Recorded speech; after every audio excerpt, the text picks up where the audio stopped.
New budget issues for Hampton Roads Transit. This time, an accounting error left this year's budget $1.3 million shy of what it's supposed to be.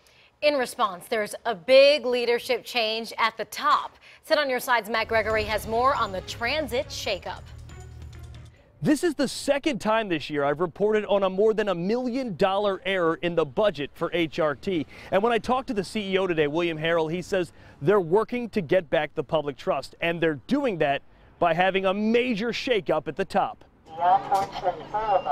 Every day, dozens of buses run through the Midtown and downtown tunnels. But what you may not know is Elizabeth River Crossings pays Hampton Roads Transit to do that. Improving public transportation was part of their project. So they support specific routes between Norfolk and Portsmouth. CEO of HRT, William Harrell, tells me that money goes into HRT's budget.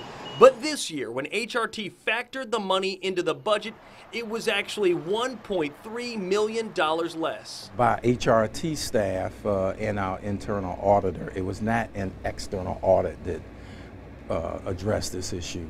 The audit found an issue in the finance office, which means the budget for this year will be short that money. Relative to the budget, the cities won't see any change in service. This is the second budget error we've reported that falls at CFO Brandon Singleton's feet. And Harrell says it's time for a change. This week, he demoted Singleton. I think his strengths will be much better in the current capacity that he's in, which is to support the budget, not be in a decision-making role. I asked William Harrell, does he feel the pressure of two budget errors? Is he on the hot seat? He says, as president, you always feel the pressure.